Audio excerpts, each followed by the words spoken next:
Hey papi, ¿qué dice toda la gente de YouTube? Ya saben lo típico de todos los días, weón. Todo esto es traído desde Kik, así que Kik está en la descripción. Suscríbanse en mi Kik, suscríbanse aquí, denle like y toda la vuelta, papi, campanita, todo eso. Y ya saben ya. Papi, hoy voy a reaccionar al video que sacó Fariedik sobre Pixar, más que nada. Es más que nada que Pixar, así que vamos a ver cómo es la vuelta. Dice, Toy Story estuvo a punto de no existir. Pixar documental, dura 38 minutos, así que más o menos ponerle que dure un poquito más, va a durar como 45 minutos el video aprox o un poquito menos. Pues vamos a ver cómo es la vuelta, pero papi, la verdad lo vamos a ver completo y voy a reaccionar un poco, probablemente dialogue un poco con el chat y toda la vuelta. A principios de los 90, la animación estaba dominada por películas como La Bella y la Bestia, Aladín y Rey León. Historias musicales pensadas para niños y con dibujos hechos a mano, cuadro por cuadro. Y entonces llegó Toy Story, una película que no es un musical, que tiene chistes para adultos y que toca temas mucho más maduros como la envidia y el miedo a ser reemplazado. Pero lo más revolucionario de todo fue que la pusieron difícil ahí. Ah, no, porque es Pixar y Disney.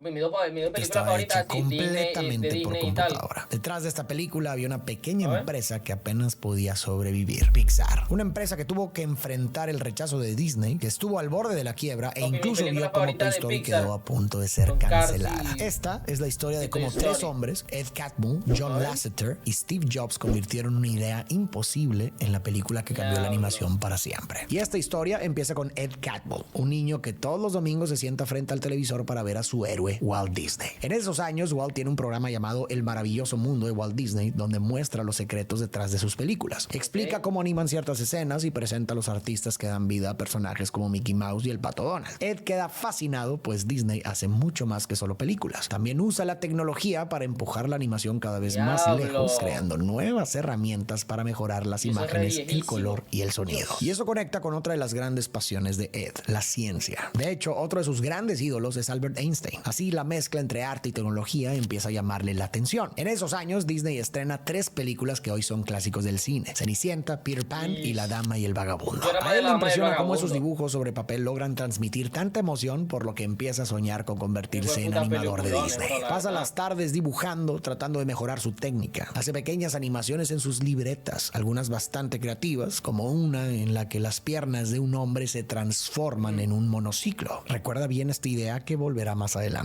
Sin embargo, mientras Ed crece, empieza a aceptar que quizás no tiene el nivel que necesita para convertirse en animador profesional. Así que deja ese sueño de lado y decide seguir su otra pasión, la ciencia. Ingresa a la Universidad de Utah, donde estudia física y ciencias computacionales. Y sin saberlo, toma esa decisión en el momento perfecto. Estados Unidos está en plena carrera espacial, invirtiendo millones en tecnología, computadoras e investigación. Ed siente que ahí está el futuro, así que decide seguir estudiando, ahora una maestría en ciencias computacionales. Su idea original es enfocarse en la programación. Pero entonces se cruza con alguien que cambia el rumbo de su vida, el profesor Ivan Sutherland, uno de los pioneros en crear imágenes por computadora. Te voy a explicar. En ese momento, usar una computadora para crear imágenes suena bastante descabellado. Por ahora, las computadoras sirven sobre todo para hacer cálculos, procesar datos y resolver problemas científicos, no para hacer dibujos. Aún así, a Ed la idea le fascina. Es una forma de volver a su viejo sueño de ser animador, pero desde su fortaleza, que es la ciencia. Así que toma el consejo de Sutherland y cambia sus clases para enfocarse en gráficos por computadora.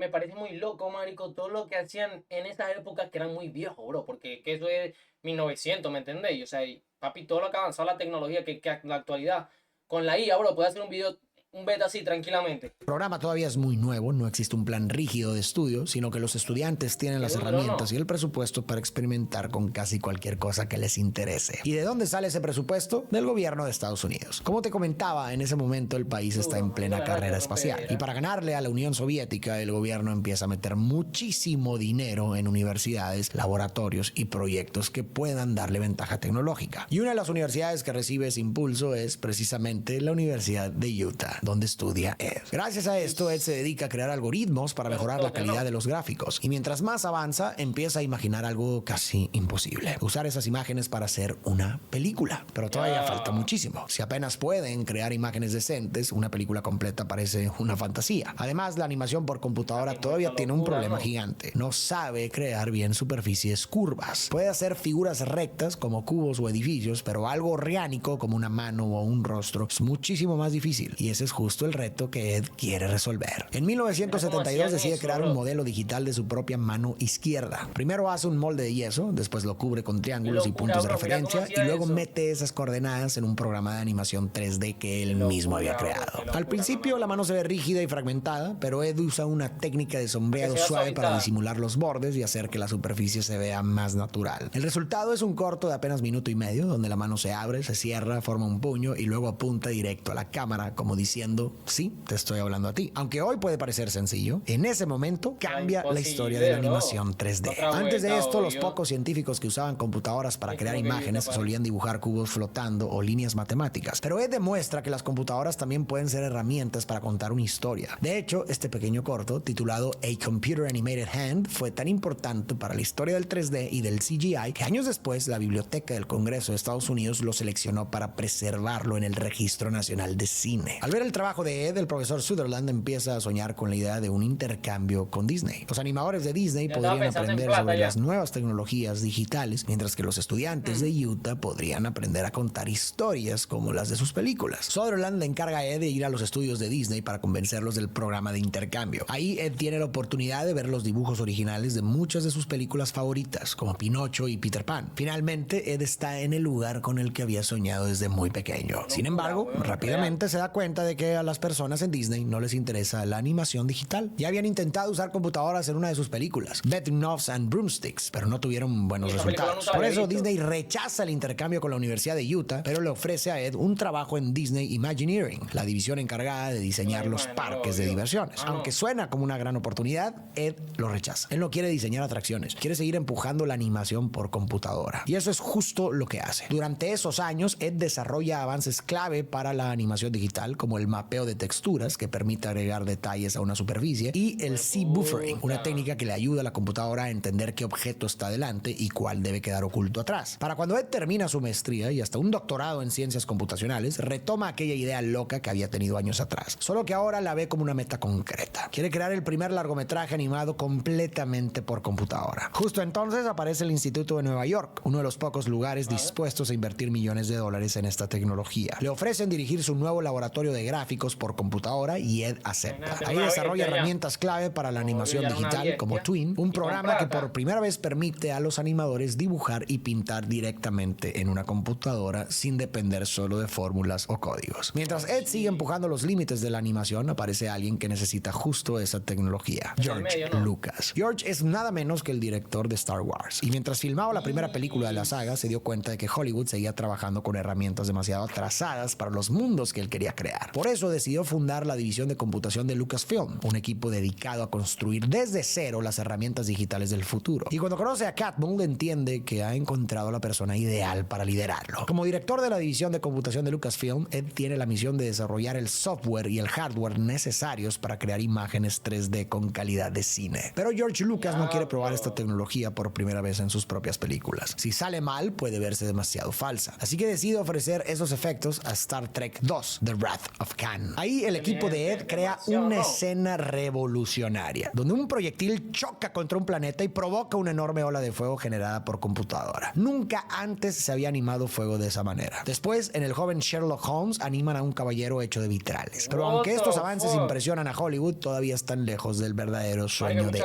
crear una película completa por computadora. En medio de todo esto, Ed asiste a una conferencia de gráficos donde se cruza con una persona que será clave para su futuro: John Lasseter.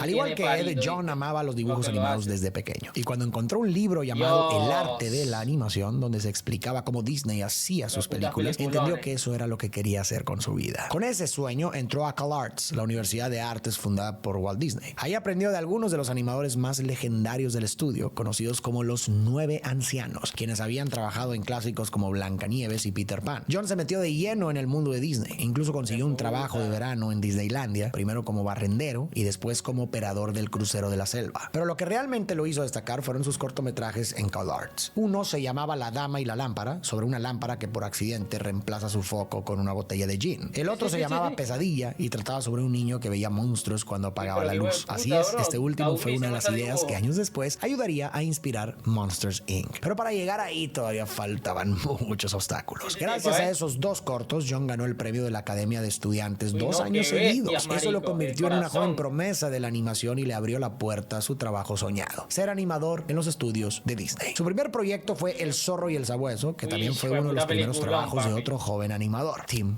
Burton. Aunque en ese momento nadie lo imaginaba, años después Burton terminaría ayudando a cambiar el destino de Pixar. Pero no nos adelantemos. Dentro de Disney, tanto John como Tim empezaron a notar que Disney estaba demasiado aferrado a sus viejas fórmulas. Cuando los animadores jóvenes proponían escenas más arriesgadas, oscuras o menos infantiles, muchos veteranos las rechazaban de inmediato. Para John, ese era el gran problema. Sentía que la animación se estaba quedando estancada, repitiendo ideas del pasado. A eso se sumaba que para ahorrar dinero, Disney literalmente llegó a reciclar movimientos y escenas de películas anteriores. Por ejemplo, Robin Hood reutilizaba animaciones de Blancanieves y El Libro de la Selva. El Zorro y el Sabueso repetía movimientos de Bambi. Los 101 Dálmatas tomaba recursos de Peter Pan. Incluso Winnie Pooh reutilizaba animación de El Libro de la Selva. Por eso, John estaba convencido de que la animación corría el riesgo de quedarse estancada. Si Disney quería salvarla, algo tenía que cambiar. Y para él, la respuesta podía estar en Tron, una película de Disney que mezclaba actores reales con gráficos por computadora. Cuando John la vio por primera vez, quedó fascinado. Entendió que esas imágenes digitales podían abrir una puerta enorme para la animación. Por eso, John propuso un experimento: crear los fondos por computadora mientras los personajes seguían siendo animados a mano. Para él, esa era la forma de modernizar el proceso sin perder el toque artístico de los animadores. Disney le dio permiso para probarlo, pero dentro del estudio muchos se resistieron, sobre todo los animadores más veteranos que veían las computadoras como una amenaza. Aún así, John reunió a un pequeño equipo que sí creía en esa idea y empezó a trabajar en un proyecto basado en la tostadora valiente. Después de 8 meses de trabajo, John presentó la historia a los ejecutivos de Disney, pero la reunión salió fatal. Ed Hansen, uno de los ejecutivos de producción, escuchó toda la presentación con mala cara. Al final solo preguntó cuánto iba a costar. John respondió que costaría lo mismo que cualquier otra película animada, y eso fue suficiente para que Hansen perdiera el interés. Le dejó claro que Disney solo usaría computadoras si servían para hacer las películas más baratas o más rápidas. 5 minutos después, John fue llamado a su oficina. Sin rodeos, Hansen le dijo que su trabajo en Disney había terminado. De un día para otro, John perdió el empleo de sus sueños, pero ese golpe también lo empujó hacia el lugar correcto, porque justo en ese momento conoció a Ed Catmull. Ed ya había escuchado hablar de John, sabía que era de los pocos animadores de Disney interesados en la animación por computadora, así que se acerca a platicar con él. En esa conversación, Ed se da cuenta de que en su división de Lucasfilm casi todos piensan como ingenieros. John, en cambio, ve las escenas desde los personajes, la emoción y la historia, y entiende que eso es justo lo que necesita. Así, él le ofrece un puesto en Lucasfilm y John acepta. Uno de los primeros proyectos que Ed le encarga va ligado a su gran sueño: hacer el primer largometraje animado por computadora. Pero antes de intentar una película completa, necesitan empezar con algo más pequeño. Así que le pide a John crear un cortometraje digital. Para hacerlo, John vuelve a lo básico. Se inspira en personajes simples y geométricos como los primeros bocetos de Mickey Mouse y crea a André, un pequeño androide. Mientras John trabaja en la historia y en la personalidad del personaje, los ingenieros crean la tecnología necesaria para que se pueda mover con más libertad y se sienta más vivo. Así nacen las aventuras de André y Wally-B, un corto de apenas minuto y medio donde André despierta en medio de un bosque y de pronto se encuentra con Wally-B, una abeja bastante molesta que parece decidida a picarlo. La historia es muy sencilla, casi como una caricatura clásica de persecución al estilo Tom y Jerry, pero aún así el corto termina siendo revolucionario por hacer que sus personajes digitales tengan emociones y personalidades tan claras. Con esto, Pixar empieza a demostrar que el arte y la tecnología no están peleados. Como Lasseter diría más adelante: el arte desafía a la y la tecnología inspira al arte. Conforme la animación mejora, también necesitan computadoras más potentes. Por eso, el equipo de Ed en Lucasfilm crea una máquina capaz de procesar imágenes digitales más complejas. A esa máquina la llaman computadora de imágenes Pixar. Pero, ¿de dónde sale el nombre Pixar? La idea viene de Albee Ray Smith, un científico de la computación que trabaja en Lucasfilm y que para ese momento ya se ha convertido en la mano derecha de Ed Catmull. Albee había crecido en Texas y siempre le había llamado la atención el español. Cuando están desarrollando esta nueva computadora, quiere que el nombre suene como un verbo, como si significara hacer imágenes. Así que toma la palabra píxel, la unidad más pequeña de una imagen digital, y la combina con la terminación AR, como muchos verbos en español. De ahí nace Pixar. Para él era una forma de decir hacer píxeles. La computadora Pixar no solo sirve para animación y efectos especiales, también tiene usos en medicina y procesamiento de imágenes, así que intentan venderla a hospitales, empresas e incluso al gobierno estadounidense. El problema es que no venden tantas unidades como esperaban y la división de computación de Lucasfilm empieza a perder dinero. Al mismo tiempo, George Lucas pierde interés en la división y considera cerrarla. Pero antes de tomar una decisión, lo habla con Ed Catmull, Audrey Ray Smith y John Lasseter. Ellos siguen convencidos de que algún día podrán crear el primer largometraje animado por computadora. Pero Lucas les dice la verdad. Lucasfilm no tiene los 30 o 40 millones de dólares que necesitarían para intentarlo. Aún así, les abre una puerta. Si logran encontrar a alguien que compre la división y financie el proyecto, podrán seguir adelante. Así, Ed, Albee y John deciden llamar a su equipo Pixar y se ponen a buscar inversionistas. Y justo aquí entra el tercer hombre del que te hablé al principio, Steve Jobs. Ya todos conocemos a Steve Jobs, pero por si acaso va el contexto rápido. En 1976, Jobs fundó Apple Computer junto a su amigo Steve Wozniak desde el garaje de su casa. Con el tiempo, Apple se convirtió en una empresa millonaria gracias al éxito de sus computadoras personales. Pero en 1985, después de varios conflictos internos y choques con la junta directiva, Jobs fue expulsado de la compañía que él mismo había creado. Aún así, no salió con las manos vacías. Tenía dinero, experiencia y ganas de encontrar el siguiente gran proyecto. Entonces, cuando un amigo le habló del trabajo que estaban haciendo Ed y John con la animación por computadora, Jobs sintió curiosidad y decidió verlo con sus propios ojos. Un día llegó sin avisar y pasó horas hablando con Ed. Ahí quedó fascinado con lo que estaban construyendo en Pixar y decidió invertir en ellos. Así, en 1986, Steve Jobs compra Pixar por $5 millones y además les da otros 5 para seguir trabajando en su gran sueño: hacer la primera película completamente animada por computadora. Y ahora sí, arranca oficialmente la historia de la compañía que muchos conocemos. Bajo esta nueva etapa, Ed Catmull toma el puesto de presidente de Pixar y se encarga de la dirección técnica y operativa del estudio. John Lasseter, por su parte, se convierte en el líder creativo. Y aunque John será quien se lleve gran parte del crédito por lo que Pixar haga a partir de ahora, la verdad es que nada de eso habría sido posible sin Catmull. Él desarrolló una parte de la tecnología que sostiene el estudio y aunque no siempre esté al frente de las películas, ahora se encarga de administrar la compañía y mantenerla funcionando. El primer gran proyecto de Pixar es un cortometraje llamado Luxo Jr. La idea nace un día cuando John está sentado en su escritorio mirando una lámpara. De pronto empieza a imaginarla como un personaje y de ahí sale una historia completa. Una lámpara pequeña llamada Luxo Jr. encuentra una pelota y empieza a jugar con ella. Salta encima una y otra vez hasta que la revienta. Una lámpara grande que funciona como su mamá intenta consolarla, pero unos segundos después, Luxo Jr. regresa con una pelota gigante. Entonces la lámpara grande voltea a la cámara como diciendo: así son los niños. Con este corto, Pixar logra que 2 lámparas sin cara y sin palabras transmiten personalidad, emoción y humor. Entendemos lo que sienten solo por la forma en que se mueven. Por eso Luxo Jr. se vuelve el símbolo de Pixar, una compañía capaz de darle vida a cualquier cosa. Después llega El sueño de Red, un corto sobre un monociclo solitario que sueña con estar en el circo. Y si recuerdas, una de las primeras animaciones que hizo en papel también era de un monociclo. Así que de alguna forma aquí retoma esa idea. Además, hay algo interesante. Si te fijas, Pixar todavía no está contando historias con humanos. En parte porque a John Lasseter le encanta la idea de animar cosas que normalmente no tienen vida, pero también porque la tecnología todavía no está lista para crear personas de forma convincente. Aún así, como siempre, cuando algo parece imposible, Ed Catmull intenta encontrar la manera. Por eso, el equipo se pone ese reto con Teen Toy. El corto sigue a Teeny, un juguete recién comprado que llega a una casa donde un bebé rompe todo lo que toca. Cuando el bebé va tras él, Teeny huye y se esconde debajo de un sillón donde encuentra a otros juguetes igual de asustados. Sin embargo, cuando el bebé empieza a llorar, Teeny siente compasión. Sale de su escondite y deja que juegue con él. Pero muy pronto el bebé se aburre y se pone a jugar con otras cosas. Entonces Teeny, ofendido, empieza a hacer todo lo posible para recuperar su atención. Como Teeny es un juguete, su animación se ve mucho más fluida, casi con calidad de cine. El bebé, en cambio, todavía se ve raro. La tecnología aún no logra que un humano se sienta completamente natural. Y justo ese límite terminará marcando el camino. Si los juguetes funcionan mejor que las personas, entonces la primera película de Pixar tendría que ser sobre juguetes. Además, Teen Toy hace historia por otra razón. Gana el Oscar a mejor cortometraje animado y se convierte en la primera animación hecha por computadora en recibir un premio de la Academia. Con cada proyecto, los animadores ganan experiencia, el software mejora y la ambición crece. El problema es que el dinero no llega al mismo ritmo. Durante los primeros años de Pixar, Steve Jobs pierde cerca de $1 millón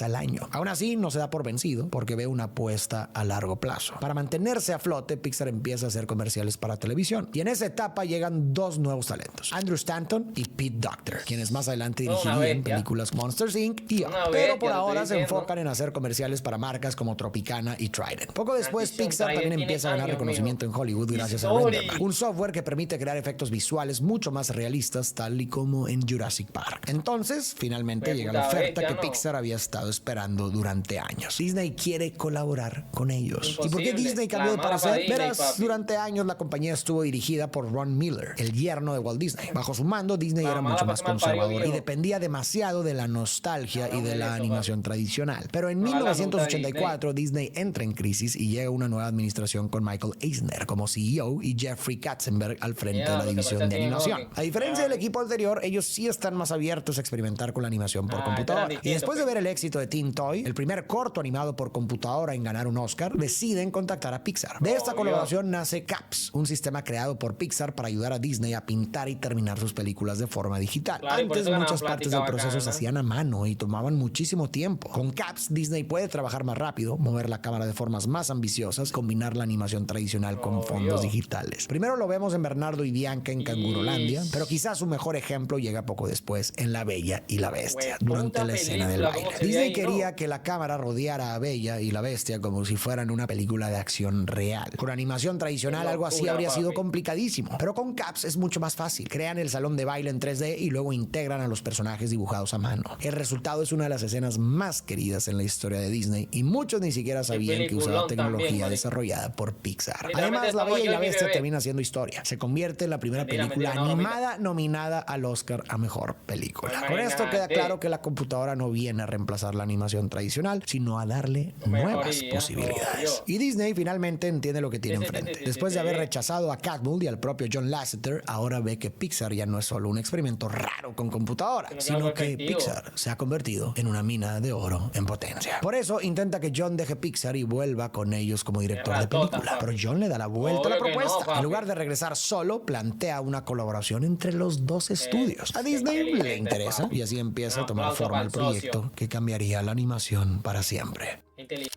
Una historia Hijo de contada puta, desde oye, el que lo punto que- de vista de unos juguetes. Al principio, el trato con Disney no es hacer una película completa, sino un especial navideño de 1 hora inspirado en el mundo de Teen Toy. Aún así, en Pixar están emocionadísimos. Por fin alguien les está dando la oportunidad de contar una historia más grande. El reto es que hasta ese momento van a Pixar ver. solo ha producido cortos de unos cuantos minutos y algunos comerciales. Así que pasar de eso a un especial de 1 hora es un salto bastante, enorme. Pero se ponen a bastante. trabajar y después de muchas vueltas llegan a una primera historia. En víspera de Navidad, Tini se siente solo y emprende un viaje donde conoce a otros juguetes. Entre ellos, un muñeco ventrílocuo llamado Woody. Todavía no es el vaquero que todos conocemos, pero ahí empieza a nacer el personaje. De hecho, su nombre viene del ventríloco, Woody, porque está hecho de madera. Sin embargo, cuando Pixar le presenta la idea a Disney, el Esa es la estudio idea se vuelve a echar principal. para atrás. El proyecto les parece demasiado caro y Disney quiere tener más control sobre la producción, así que ponen el proyecto en pausa. Pixar queda furioso, especialmente Steve principal Jobs. de- Aún así, Jobs sigue Toy creyendo en Story. el proyecto de Pixar. Por eso, aunque Disney deja de pagarles, él decide Historia de financiar el juguete. desarrollo de su propia bolsa para que el equipo no tenga que detenerse. En medio de esto, llega a salvar el día alguien que nadie veía venir, Tim Burton. Como te contaba, bestia, Burton papi. también había trabajado en Disney. Y al igual que sí, John, obvio, sentía pero que el un loco, estudio papi. estaba demasiado aferrado a sus viejas fórmulas. Una Cada vez que bestia. Burton intentaba proponer algo diferente, Disney no sabía qué hacer con ello. Así que, al final, como pasó con Claro, John, lo también botaron. lo dejaron ir. Obvio. Pero fuera de Disney, Burton se convirtió en un éxito con películas como Beetlejuice y Batman. Y entonces, sí, ahora sacó sí, unos Disney peliculones. cambia de opinión. Vuelven a buscarlo y finalmente le dan la gran oportunidad de desarrollar una idea que Burton llevaba años imaginando. El extraño mundo de Jack. Hijo La de relación puta. entre Yo te Burton y sincero, Disney es un hijo de puta peliculón, pero en su tiempo, papi, a mí me daba miedo esa película. Pero yo no podía ver Caroline, no podía ver El extraño mundo de Jack, yo no podía ver esas películas porque El extraño mundo de Jack es como rara, marico, como perversa, por decirlo así, el tema de la película es como así como rara, como perversa, ¿me entiendes? tiene Y a mí como muchísima que me daba historia y miedo, de la hecho verdad. ya hice un video sobre eso por si te interesa. Pero para no desviarnos, La buena quedémonos con lo Papariedi. importante. Que no El me está aquí, extraño bro, te mundo de quiero. Jack funciona tan bien que Disney entiende que apostar por ideas nuevas y me da diferentes bien también Caroline puede valer también, la claro. pena. Así que gracias a Tim Burton, Disney empieza a ver a Pixar con otros ojos y decide darle otra oportunidad. Esta vez no les A ver. propone otro especial de Navidad, sino algo mucho más ¿Pero qué? grande. Una película completa para estrenar en cines. Era lo que Ed y John habían querido durante años. Aún así, no dejan que la emoción decisión los ciegue. Aceptan la oferta, pero con una condición. Harán la película a su manera. No será un cuento de hadas, ni un musical, ni la típica película de Disney. El estudio acepta. Y con un presupuesto de $26 millones, Pixar se pone a trabajar. El problema es que la mayoría del equipo nunca ha hecho una película. Vienen de comerciales y cortometrajes. Aún así, bajo el liderazgo de John, poco a poco empiezan a entender cómo construir personajes, conflictos y una historia completa. Al final deciden partir de una idea que ya conocen bien: los juguetes. Retoman a Tini, el personaje de su corto, pero cambian la historia por completo. Ahora, Tini es un regalo de cumpleaños para un niño. Al principio está emocionado porque por fin puede cumplir su propósito como juguete de acompañar a su dueño y hacerlo sentir querido. Pero todo cambia cuando un oso de peluche le advierte que disfrute ese amor mientras pueda, porque tarde o temprano el niño va a crecer y se va a olvidar de él. Poco después, el niño se va de viaje por carretera y Tini cae accidentalmente del coche. Se queda solo en medio del desierto e intenta regresar, pero termina en la camioneta equivocada. Ahí conoce a Tommy, un muñeco de ventrílocuo bastante cínico que le explica que van camino a una subasta. Los dos son vendidos a un coleccionista que los encierra en una vitrina junto con otros juguetes. Pero Tini no quiere vivir como pieza de exhibición. Él quiere hacer feliz a un niño. Así que junto con Tommy... Tiene muchas referencias de Toy Story. O sea, yo siento que realmente esta película más adelante tuvo una adaptación. O sea, la negaron. Es mi presentimiento, no, porque no la hemos terminado de ver. Pero yo siento que hubo o sea, negaron todavía la película o algo por el estilo. No les terminó gustando, nunca lo subieron, porque la verdad yo nunca lo vi. Aunque es muy viejo, pero papi, imagínate, he visto mierda más vieja todavía.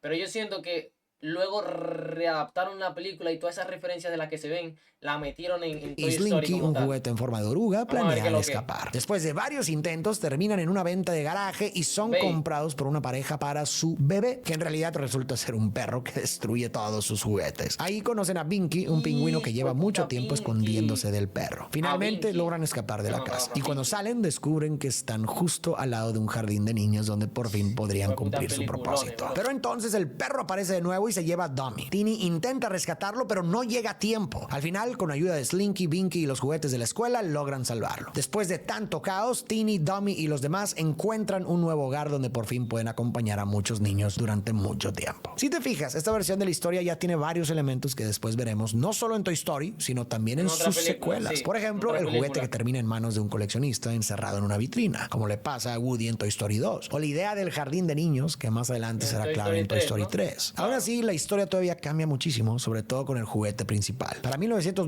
un soldadito de hojalata ya no se siente como el juguete favorito de un niño. Lo que está de moda son las figuras de acción, como G.I. Joe o, mejor todavía, un guerrero espacial. Así, Tini empieza a transformarse. Primero se llama Lunar Larry, luego pasa a ser Morph Lightyear, hasta que finalmente llegan al nombre que todos conocemos, Buzz Lightyear, inspirado en Buzz Aldrin, uno de los astronautas de Apolo 11, la primera misión que llegó a la Luna. Para diseñar a Buzz, John toma su propia cara como referencia. Incluso le da la misma marca que él tiene en la barbilla. A la vez, Dummy, el muñeco de ventrílocuo, también tiene que cambiar. Les parece un juguete demasiado anticuado e incluso creen que podría asustar a los niños. Entonces buscan algo que contraste por completo con un guerrero espacial y llegan a la idea de un vaquero. Así conservan el nombre de Woody, que ya venían usando desde antes, pero ahora en honor a Woody Strode, un actor conocido por sus películas del oeste. Asimismo, en lugar de un viaje por carretera, la película ahora ocurre casi toda dentro de la casa de Andy, el niño dueño de Woody y Buzz. El nombre de Andy es un guiño a Andries Van Damme, un profesor de la Universidad de Brown que fue pionero en animación por computadora y maestro de varias personas que terminaron trabajando en Pixar. Aún así, la historia todavía necesita mucho trabajo. Por eso Pixar contrata un equipo de guionistas, entre ellos Joss Whedon. Y uno de sus aportes más recordados es Rex, el tiranosaurio que irónicamente le tiene miedo a todo. Además de crear personajes nuevos, Pixar también quiere incluir juguetes famosos para que el mundo de la película se sienta más real. Uno de ellos es Barbie. Pero Mattel rechaza la propuesta porque no quiere que la muñeca aparezca con una personalidad definida. Pero otras marcas sí aceptan. Por ejemplo, Hasbro permite que aparezca el señor Cara de Papa, uno de los juguetes más reconocibles de la película. Una vez definidos los personajes, el equipo empieza a construirlos. Primero hacen modelos de arcilla para entender cómo se verían en la vida real. Después los pasan a la computadora y ajustan cada detalle del diseño. Y entonces viene la parte más complicada: darles movimiento. En ese momento los personajes animados funcionan casi como un muñeco de ventrílocuo, pero dentro de la computadora cada parte del cuerpo tiene su propio control: una ceja, un ojo, una mano, un dedo,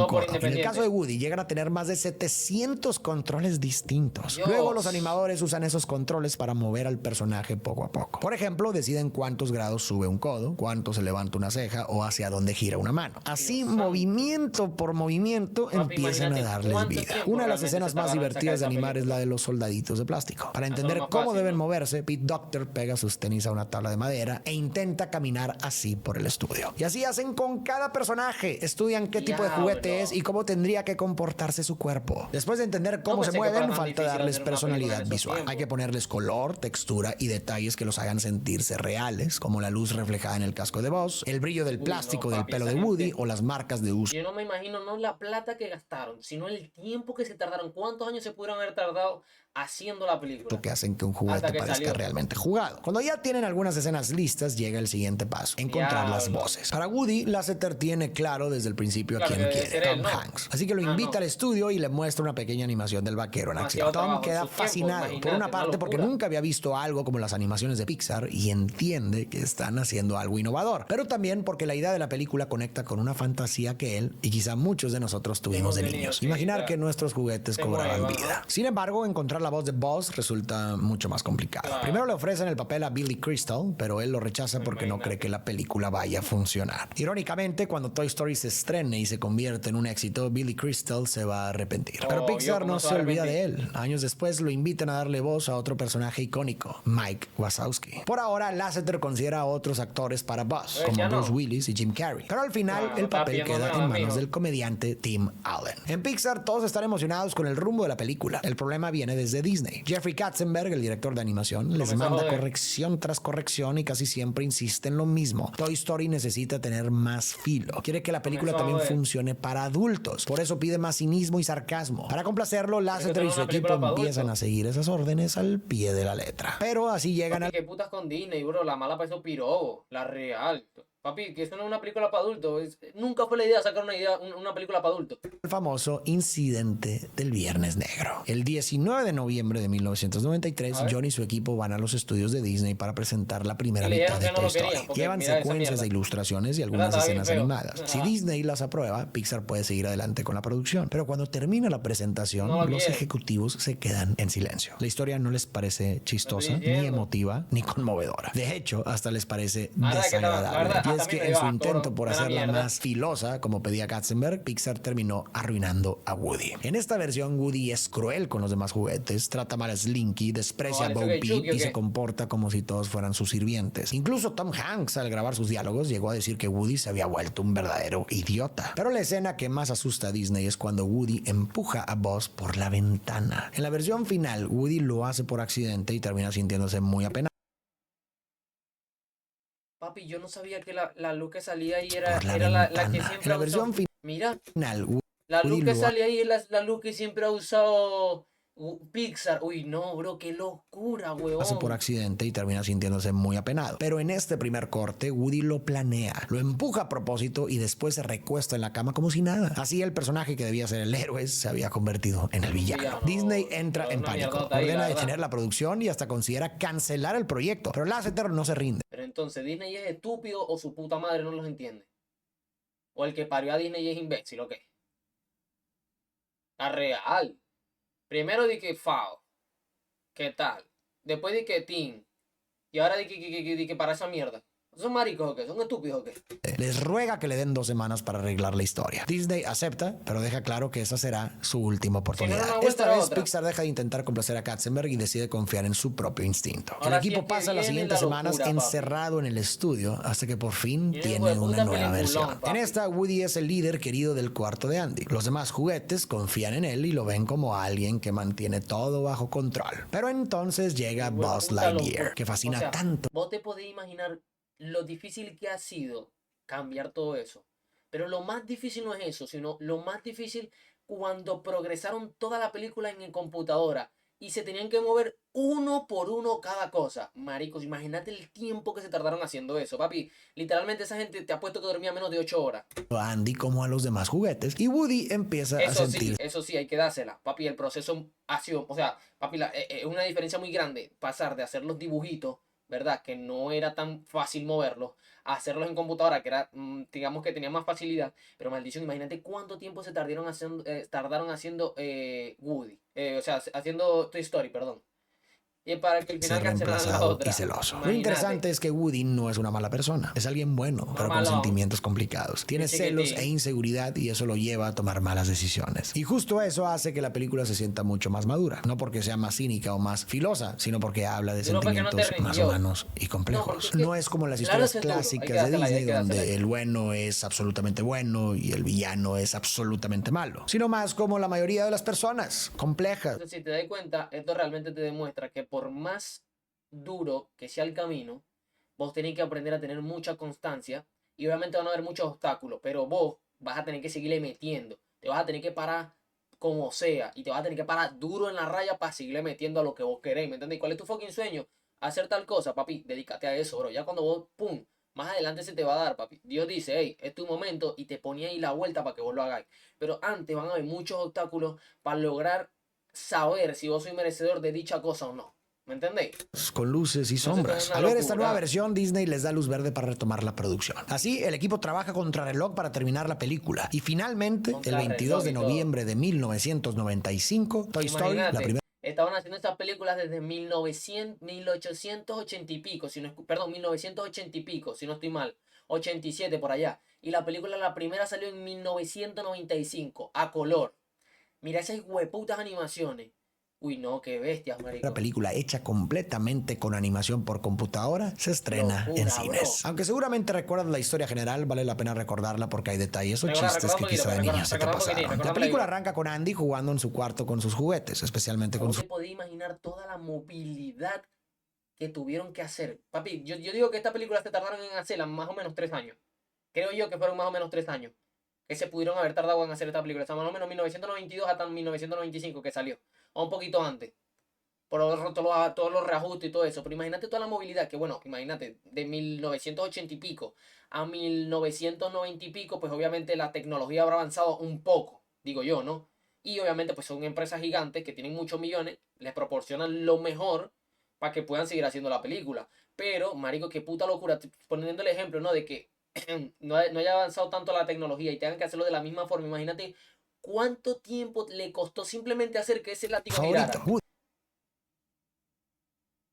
Para los Qué niños la locura, escena es papi, de simplemente corazón. divertida, pero para los adultos logra capturar lo especial que era inventar historias con tus juguetes y sentir que ellos también tenían vida. Y resulta que cuando Andy sale del cuarto, los juguetes sí cobran vida. Ahí Bo Peep se acerca a Imagínate Woody y le eso, dice papi, coqueteando: qué ¿qué te locura, parece si bro. consigo a alguien que vigile a mis ovejas esta noche? Woody está encantado. Después los juguetes se reúnen para hablar de la mudanza de la familia de No, Andy mala. y de la operación para espiar su fiesta de cumpleaños. Quieren saber qué regalos van a llegar locura, porque bro, de todos tienen corazón. miedo de ser reemplazados. La Todo verdad, va yo bien creo- hasta que yo creo que yo nunca pensé ver, marico, tipo un documental de cómo hicieron Toy Andy Story. recibe a Buzz ¿Y cómo Lightyear, nació una figura de Pixar? acción moderna que lo deja fascinado. Ya está En visto, poco Buzz Lightyear. tiempo, Buzz se convierte en su nuevo juguete favorito. Y aquí aparece otro chiste que de niño puede pasar desapercibido. Cuando Buzz muestra sus alas, Han dice que viene muy bien equipado. Y el señor Carapapa le dice que le debe ser fácil conquistar muñecas. Para Woody, la llegada de Buzz es dolorosa. Se siente reemplazado, pero además le desespera que Buzz ni siquiera sepa que es un juguete. Cree que de verdad es un guardián espacial. De ahí sale la frase que todos conocemos: al infinito y más allá. La frustración de Woody llega tan lejos que intenta Me esconder a gusta, Buzz bro, para me que gusta. Andy no lo vea. Pero el plan sale mal y termina empujándolo por la ventana. Aunque fue un accidente, los La demás verdad, quedo muy loco cada vez que veo esa lámpara, bro, porque es que es juguetes creen increíble. que lo hizo a propósito. Tiene Desde ahí, tanta Woody y referencia. Buzz quedan atrapados en una aventura para regresar con Andy. Primero terminan Pues, en puta Pizza Planeta, peliculón. luego Sid Phillips, el vecino que tortura juguetes, se los lleva a su casa. Ahí conocen a los juguetes que Sid ha desarmado y reconstruido, incluyendo unas piernas de Barbie con una caña de pescar. Un detalle con doble lectura, pues hace referencia a una hooker, una palabra despectiva que en inglés se usa para una trabajadora sexual. Mientras Woody y Buzz intentan regresar Ah, con Andy, ven un salchichona, comercial de Buzz Lightyear en la televisión. Buzz descubre que no es un guardián espacial, sino un juguete Y ese carajito del demonio me daba miedo. Un poco. O sea, no me plástico daba miedo, fabricado yo creo en que Taiwán. fue un Esto lo movito. lleva a una crisis de identidad. loquito, Termina pues. vestido como ama de casa, llamándose a sí mismo señora Nesbit y ahogando sus penas en té, un guiño al alcohol. Mientras tanto, Sid decide amarrarlo a un cohete para hacerlo explotar. Pero empieza a llover y deja el plan para la mañana mañana Uy, eso sí, siguiente. un Woody peliculón intenta convencer a demasiado Buzz de bueno, escapar, bro. pero Buzz sigue destruido. Entonces Woody le dice que tal vez no es un guardián espacial, pero sí es un juguete increíble con rayo láser y unas alas Ese impresionantes. marico Con tenía eso la Woody pepita finalmente aquí. acepta lo que no quería admitir, que Buzz también es un gran juguete y entiende por qué Andy lo quiere tanto. Y a la mañana siguiente, Woody se une a los juguetes de Sid para rescatar a Buzz. Rompen la regla más importante y Claro, ahí cuando revelan le que quema, están ¿no? vivos. Sid sale O ya lo corriendo había y Woody quemado. y Buzz logran escapar. Pero la Creo que ya lo familia de había Andy quemado. está a punto de mudarse. Después de varias maniobras, usan el cohete para Sí. volar, o mejor dicho, para caer con estilo, hasta llegar al coche de Andy. Al final, Andy se emociona al Así normal, bro, ¿me entiendes? Así una panza. Ah, no, no, no, papi, que en la caja no hay nada. Ay, que no, qué triste, bro, perdí eso. Mierda, que si están aquí, vale. ¿Cómo así, pues? No la había visto, ¿me entiendes, vale? ¿Y luego qué, vale? Papi, literalmente, eso tenía que haber sido la reacción, marica.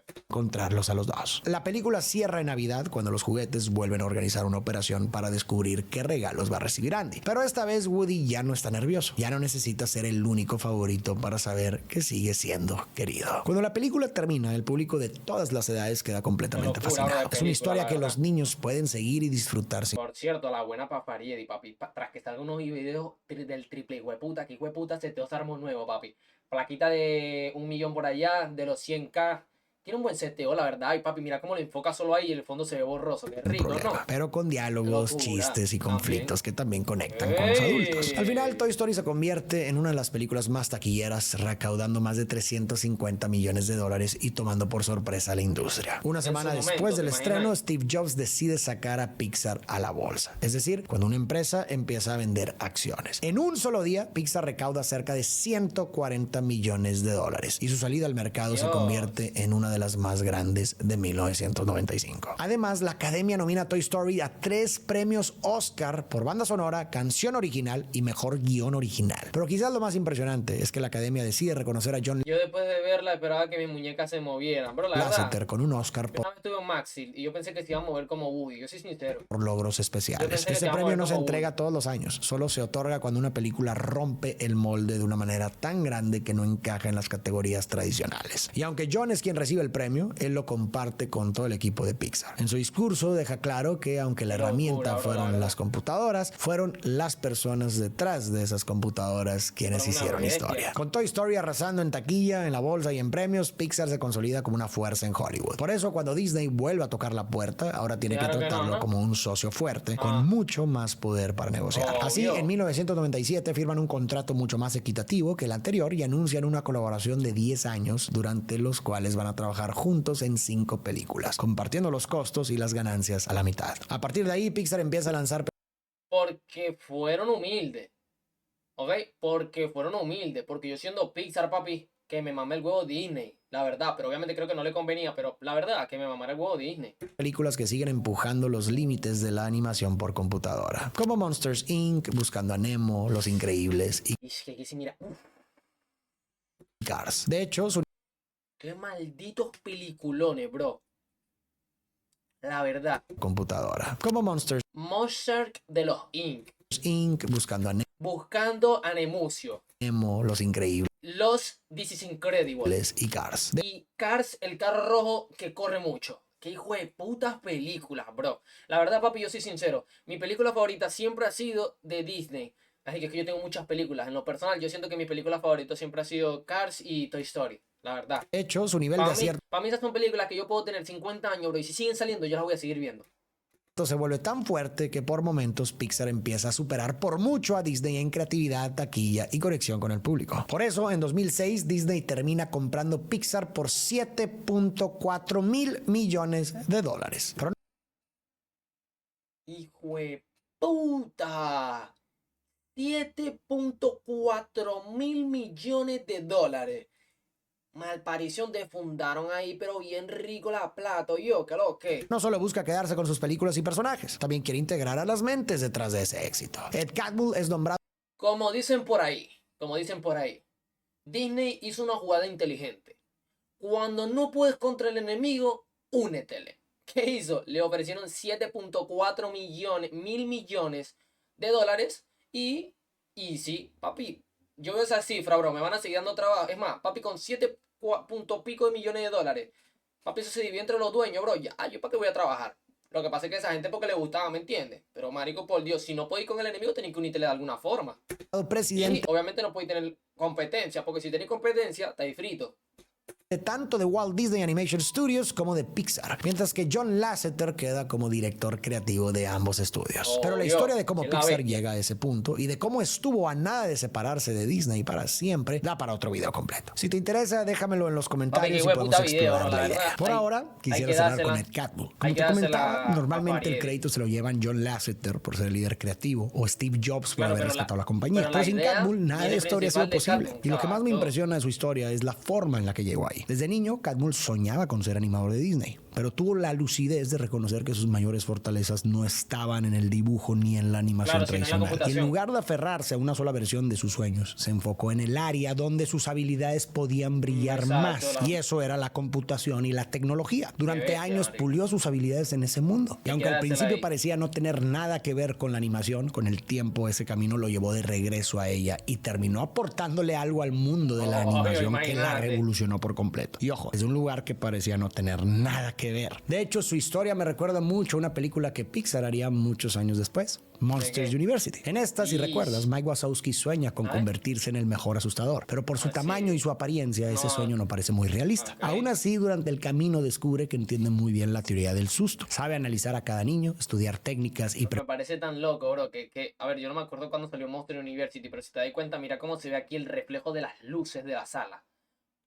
Y todo eso, pues, papi, yo creo que salió en 2000 y pico, ¿me entendéis? 2000, ¿qué? Antes de 2010 quizás. O un poquito en 2010, por ahí. Preparar las mejores estrategias. Y al final, Mike no se convierte en el gran asustador que imaginaba, pero sí encuentra un lugar donde puede aportar muchísimo, siendo el coach que ayuda a otros monstruos a asustar cada vez mejor. Es curioso, pero me parece que la historia de Mike funciona como un reflejo de la de Catmull. Y las dos nos recuerdan que no hay una sola forma de alcanzar un sueño. Por ejemplo, si te encanta la música y sueñas con ser cantante, pero simplemente no entonas o no te sientes cómodo en el escenario, eso no quiere decir que tengas que alejarte de ese mundo. Tal vez tu lugar está en la producción, la composición o la dirección visual de un show. O quizás amas el cine y sueñas con dirigir películas, pero llegar a Hollywood es bastante complicado, tanto por el tema de contactos como por el tema de recursos. Entonces puedes comenzar dirigiendo comerciales, haciendo videoclips para artistas pequeños, grabando videos para YouTube o contando historias por algo se puede comenzar, visuales de otras maneras. Aunque muchas veces asociamos cumplir un sueño con una sola forma de llegar a él, en realidad lo que amamos no siempre es una profesión específica, sino el mundo que la rodea. Tal vez no amas solamente cantar, sino la música. Tal vez no amas solamente dirigir una película, sino el mundo audiovisual en general. Por eso me gusta pensar los sueños como un dado. A veces nos quedamos mirando una sola cara y creemos que si no entramos por ahí ya no hay forma de estar adentro. Pero esa cara no es todo el dado. Hay otras maneras de pertenecer a ese mismo mundo. El reto está en encontrar desde qué cara podemos aportar mejor. Y muchas veces es ahí donde podemos encontrar una versión del sueño igual o incluso más satisfactoria que la que habíamos imaginado. Papi, la verdad, que hijo de puta bestia es Farid, marico. Hay que darse a Farid ahí. Papi, cómo se expresa, cómo... La verdad, yo nunca pensé verme un documental de Pixar y cómo Toy Story quizás no estuvo a punto de salir y todo. Nunca me lo imaginé. Pero ahora que lo estoy viendo, papi, que fue loco, que fascinó con el hueputa, hay que ser sincero, papi. Quedé muy loco porque yo no pensé que nada de esta mierda fuera a ser así. Pero bueno, papi, todo el mundo vaya y siga a Farid, ¿verdad? Póngase la 10, papi, que Farid es una bestia. Y, marico, les envío un beso, Dios los bendiga. Gracias a toda la gente de YouTube. Denle like, suscríbanse, activen la campanita. Y sobre todo, papi, también síganme en Kik.